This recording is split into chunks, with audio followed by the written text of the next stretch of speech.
روح انسان کے اندر ایک چلتا ہوا زندگی کا کارواں ہے. اسے جب اللہ واپس بلاتا ہے تو اللہ یتوفی الانفس حین موتها والتی لم تمت فی منامها. موت کیا چیز ہے؟ اس کے 200 جواب ہیں سائنس کی کتابوں میں. اور 200 جواب بذات خود بتا رہے ہیں کہ یہ ایک جواب بھی ٹھیک نہیں ہے، اور قرآن ایک جواب دیتا ہے اور وہی حرف آخر ہے قل یتوفاکم ملک الموت اللہ یتوفی الانفس حین موتها. اللہ ہے جو تمہاری روحوں کو موت کے وقت کھینچ لیتا ہے، تمہارے جسم سے نکال لیتا ہے. تو میرے بھائیو، موت کے وقت انسان دو کیفیت میں ہوتا ہے. کچھ لوگوں کی روح ایسی نکل رہی ہوتی ہے کہ ان کے رگ رگ میں وہ پھنس رہی ہوتی ہے. وَلَوْ تَرَى اِذْ يَتَوَفَّى الَّذِينَ كَفَرُوا الْمَلَائِكَةُ يَضْرِبُونَ وُجُوهَهُمْ وَأَدْبَارَهُمْ. کاش تم دیکھ سکتے وہ منظر جب اللہ کے فرشتے نافرمانوں کی روح کو نکال رہے ہوتے ہیں تو ان کے منہ پہ بھی مارتے ہیں، ان کی کمر پر بھی مارتے ہیں. اور اخرجوا انفسکم اليوم، نکالو آج اپنے روحوں اور جانوں. اب تم بچ نہیں سکتے ہو. وہ پیچھے ہٹنا چاہتے ہیں. رب ارجعون، مجھے واپس کر دے تھوڑی دیر کے لیے. لعلی اعمل صالحا، اب میں پورا ٹھیک مسلمان بن کے چلوں گا. تو اس کے جواب میں ہوتا ہے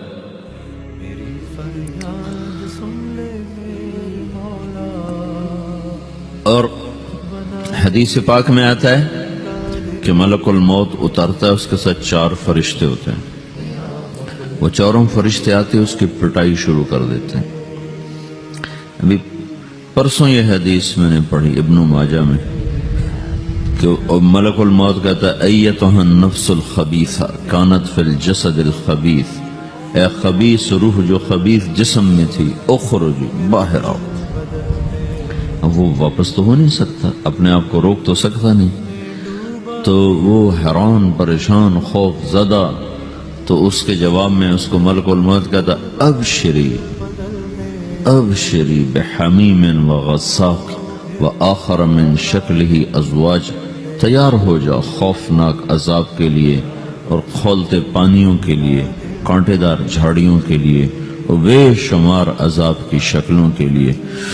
تو اس کی روح کو جب کھینچتے ہیں تو رگ رگ سے وہ کٹ کے نکلتی ہے، تو سارا وجود زیر و زبر ہوتا ہے.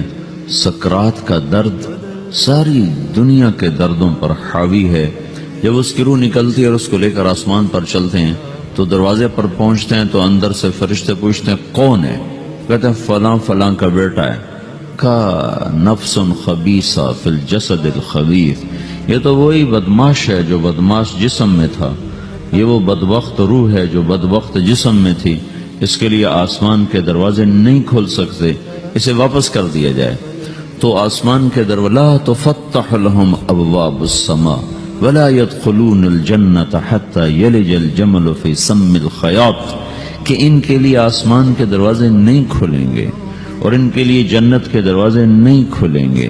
پھر یہ وہاں سے نیچے گرائے جاتے ہیں جو اللہ کا قید خانہ ہے سجین. وما ادراک ما سجین کتاب مرقوم، وہ تمہیں خبر نہیں کہ وہ کیا خوفناک قید خانہ ہے جو اللہ تعالیٰ نے بنایا ہے. اسے وہاں دھکیل دیا جاتا ہے. پھر قیامت تک اس کے لیے انتظار کی گھڑیاں ہیں اور عذاب کی شدت ہے. اور جب کوئی نیک آدمی اللہ تعالیٰ کے دربار میں جانے کا اس کا وقت آتا ہے تو اللہ تبارک و تعالیٰ فرماتے ہیں ان الذین قالوا ربنا اللہ ثم استقاموا تتنزل علیہم الملائکۃ الا تخافوا ولا تحزنوا وابشروا بالجنة التي كنتم توعدون نحن اولیاؤکم فی الحیاة الدنیا وفی الآخرة ولکم فیہا ما تشتہی انفسکم ولکم فیہا ما تدعون نزل من غفور الرحیم. جب کوئی نیک مرد عورت کے جانے کا وقت آتا ہے تو اس کے لیے بھی فرشتے آتے ہیں اور آ کر اس کو خوشخبری دیتے ہیں اور آ کر اس کو تسلی دیتے ہیں کہ آپ غم نہ کریں، پیچھے والے بھی آپ کو مل جائیں گے، آپ خوف نہ کریں، آگے ساری منزلیں آپ کے لیے آسان ہیں، آپ کے لیے جنت بھی تیار ہے، رب بھی مہربان ہے. اور حدیث پاک میں آتا ہے کہ ملک الموت اور 4 فرشتے آتے ہیں وہ 4 فرشتے اس کو سہلاتے ہیں، دباتے ہیں کہ موت کا درد اسے محسوس نہ ہو، اور ملک الموت فرماتے ہیں ایتھا النفس الحمیدہ کانت فی الجسد الحمید اخرجی، اے نیک روح جو نیک جسم میں تھی باہر آؤ، کیا کرو؟ وَأَبْشِرِي بِرَوْحٍ وَرَيْحَانٍ وَرَبٍّ رَاضٍ عَنْكِ غَيْرِ غَضْبَانٍ، آپ کو بشارت ہو آپ کے لیے جنت تیار ہو چکی ہے اور وہاں کی ساری نعمتیں آپ کے لیے میسر ہو چکی ہیں، اور اللہ آپ پہ راضی ہو چکا ہے اور اللہ آپ پہ خوش ہو چکا ہے۔ اس پر اس کی روح کو نکالا جاتا ہے، پھر سارے فرشتے اس کو استقبال کے ساتھ جب آسمان پر لے جاتے ہیں تو اندر سے پوچھتے ہیں کون ہے؟ کہ فلاں فلاں کا بیٹا، فلاں فلاں کی بیٹی۔ کہتے ہیں نفس حمیدہ فی جسد حمید، یہ تو نیک روح تھی جو نیک جسم میں تھی، مرحبا بہ، اس کو ہم سب استقبال کس کا کرتے ہیں، اور ایک دم آسمان کے دروازے کھلتے ہیں، پھر وہ پہلا، دوسرا، تیسرا، چوتھا سارے آسمان پار کرتا ہوا اللہ پاک کے عرش کے نیچے کے جا کر، مرد ہے یا عورت، وہاں جا کر سجدے میں سر رکھتا ہے، اور اللہ تعالیٰ فرماتے ہیں ہاں اس نے ہمیں خوش کیا، ہم اسے خوش کریں گے، اور اس کو عافیت کے ساتھ وہاں آسمان میں، پہلے آسمان سے لے کر اللہ کے عرش تک یہ سب ویٹنگ روم بنے ہوئے جہاں اللہ اپنے اپنے درجات کے مطابق جنت والوں کو ٹھہراتا ہے، اور وہ انتظار گاہ ہے، اور وقت ختم ہو جاتا ہے، لہذا انتظار کی جو تکلیف ہے وہ بھی ختم ہو جاتی ہے۔ وقت ختم تو انتظار کا احساس ختم، اور ٹائم کے گزرنے کا احساس ختم۔ تو جیسے اصحاب کہف کو اللہ نے غار میں داخل کر کے تو غار کے اندر سے وقت کو نکال کے باہر پھینک دیا، باہر 300 سال گزرے، اندر آدھا ہی دن گزرا تھا۔ وہ جب اٹھے ہیں تو وہ 25 برس کا نوجوان 325 سال کا ہو کے نہیں اٹھا، وہ 25 سال کی عمر میں اٹھا ہے، نہ ناخن بڑا ہے، نہ مونچھیں بڑی ہیں، نہ ان کی داڑیاں لمبی ہوئی ہیں، چونکہ تو زندہ تھے، مر نہیں گئے تھے، تو زندہ کے تو بال بھی بڑھتے ہیں، ناخن بھی بڑھتے ہیں، لیکن وہ اس طرح اٹھے کہ 300 برس گزر گئے، اور 25 برس کا نوجوان 25 سال کی عمر میں اٹھا ہے، 20 برس کا 20 برس کی عمر میں اٹھا ہے، اور وہ کہنے لگے کم لبثنا، بھائی کتنا ٹھہرے ہیں؟ کہ یومن او بعض یومن، لگتا ہے کوئی دن، آدھا دن ٹھہرے ہیں۔ وہ صحیح کہہ رہے تھے، باہر اللہ تعالیٰ نے وقت کی گھڑی کو چلائے رکھا، اور اندر غار میں اس کو سوئچ آف کر دیا، نکال دیا، یہاں وقت کو داخل نہیں ہونے دیا، تو وقت کے گزرنے سے جو بھی اثرات مرتب ہوتے ہیں وہ ان پر مرتب نہیں ہوئے، تو وہ 20 آدھے ہی دن کے بعد اٹھے ہیں، باہر 300 سال، اندر آدھا دن۔ یہی کچھ اللہ تبارک و تعالیٰ برزخ میں کر دیتا ہے، وقت کو ختم کر دیتا ہے، گزرنے کا احساس نہیں ہوتا ہے۔ تو اس طرح میرے عزیزو، یہ 2 موتیں ہر انسان دیکھتا ہے، جب وہ جنت کے فرشتوں کا استقبال دیکھتا ہے یا جہنم کے فرشتوں کی مار اور پٹائی کو سہتا ہے۔ رابعہ بصری رحمت اللہ علیہ کا انتقال ہونے لگا تو انہوں نے رات کو فوت ہوئی، تو انہوں نے اپنی خادمہ کو بلا کے فرمایا کہ کسی کو بتانا نہیں، جب میں مر جاؤں تو پڑوس میں 2-4 کو بلا کر نا میرا جنازہ پڑھوا دینا، اور جس کرتے میں تہجد پڑھتی تھی وہی میرا کفن بنا دینا، اور صبح بے شک لوگوں کو بتا دینا، میرے مرنے کے بعد میری میت کو رکھنا نہیں، فوراً دبا دینا۔ تو جب ان کا انتقال ہوا تو انہوں نے پڑوس کے 2-4 10-20 آدمی بلائے، اور ان کو تدفین تجہیز سب کچھ ہو گئی، صبح شور مچا کہ وہ رابعہ بصری کا انتقال ہو گیا۔ تو اگلے دن وہ خواب میں اس خادمہ کو ملی اور کہا بیٹی تیری بڑی مہربانی، تو نے میری وصیت کے مطابق عمل کیا۔ اس نے دیکھا کہ انہوں نے ایک خوبصورت سبز لباس پہنا ہوا ہے، تو وہ فرمانے لگی، انہوں نے سوال کیا کہ آپ کے ساتھ قبر میں کیا ہوا؟ تو وہ کہنے لگی کہ میرے پاس منکر نکیر آئے تھے اور مجھ سے کہنے لگے من رب کی، تیرا رب کون ہے؟ تو میں نے کہا سبحان اللہ، 40 برس جس کو میں نہ بھولا سکی اس کو 4 ہاتھ زمین میں آ کے میں بھول جاؤں گی۔ ان کا 42 برس کی عمر میں انتقال ہوا۔ تو وہ کہنے لگے سبحان اللہ، جس کو میں 40 برس نہ بھولا سکی میں اسے 4 ہاتھ زمین کے اندر آ کے بھول جاؤں گی۔ تو منکر نکیر کہنے لگے اس کا کیا حساب لینا؟ پھر انہوں نے پوچھا کہ وہ آپ کا وہ کرتا کہاں گیا تہجد والا جس میں آپ کو کفن دیا تھا؟ کہ وہ اللہ نے مجھ سے لے لیا ہے اور میرے اعمال کے خزانے میں رکھ دیا ہے، قیامت کے دن میرا وہ کرتا بھی میرے ترازو میں تولا جائے گا، اور مجھے یہ لباس پہنایا ہے جو جنت کا لباس ہے۔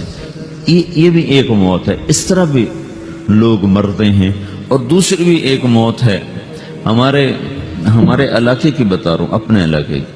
ایک زمیندار مر گیا، اس کی قبر کھودی، ساری بچھوؤں سے بھری ہو، ایسے جیسے چیونٹیاں پھر رہی ہوتی. تو انہیں وہ بند کر کے دوسری کھودی، ساری بچھوؤں سے بھری ہوئی. پھر وہ بند کر کے تیسری کھودی، ساری بچھوؤں سے بھری ہوئی. قبرستان میں اتنے بچھو کہاں سے آ گئے؟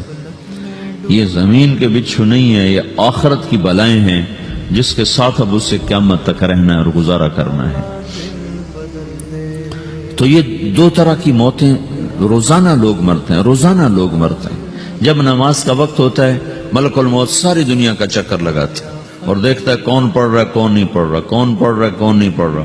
جو نماز کی پابندی کرتا ہے اس کی موت آسانی سے ہوتی. جو نماز میں غفلت کرتا ہے اس کے ساتھ موت کے وقت شدت اور سختی اختیار کی جاتی. تو بھائیو، یہ ایک جسم ہے، ایک روح ہے. روح باقی رہنے والی چیز ہے، جسم مٹ جاتا ہے، پھر اللہ سے قیامت کے دن نیا جسم عطا فرمائے گا، ایک نیا جسم دیا جائے گا. روح وہی ہے جو اللہ کے خزانوں میں جمع ہو جاتی ہے. نافرمان کی سیاہ کالی روح ہوتی ہے، فرما بردار کی روشن چمکدار روح ہوتی ہے. تو اللہ نے کچھ تقاضے جسم کے رکھے ہیں اور کچھ روح کے رکھے ہیں.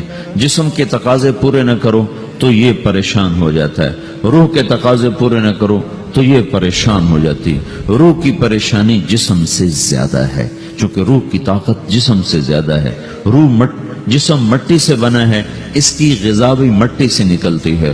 روح آسمان سے ہے، اس کی غذا بھی آسمان سے ہے. روح کا تعلق جب تک اللہ سے نہیں جڑتا اس سے بھوک اور پیاس لگتی رہتی ہے. جسم کو جب تک روٹی اور پانی نہ ملے یہ تڑپتا اور پریشان رہتا ہے. جیسے اللہ تعالیٰ نے ہمارے جسم میں روٹی اور پانی کی طلب کو بے ساختہ رکھ دیا ہے. میں بیان کے دوران بھی پانی پی رہا ہوں، آپ دیکھ رہے ہیں کہ میرا حلق سوکھ جاتا ہے، مجھے طلب محسوس ہوتی ہے پانی. حلق سوکھتا ہے، پانی کی طرف بھاگتے ہیں. بھوک لگتی ہم روٹی کی طرف بھاگتے ہیں. یہ ایک ایسا اندر میں آٹومیٹک سسٹم ہے کہ ہم اس کو آف نہیں کر سکتے. یہ سوتے سوتے بھی بھوک کی وجہ سے آنکھ کھل جاتی، سوتے سوتے پیاس کی وجہ سے آنکھ کھل جاتی ہے. یہ ایسا خود اللہ تعالیٰ نے ساختہ نظام بنایا ہے کہ آپ اپنے جسم میں روٹی اور پانی کی طلب کو نہیں نکال سکتے. میرے عزیزو، ٹھیک اسی طرح اللہ نے انسانی روح میں اپنی طلب رکھ دی ہے اور اپنے رسول کی طلب رکھ دی ہے. یہ دو طلب ایسی ہیں کہ یہ آپ کے جسم روح سے نکل نہیں سکتی.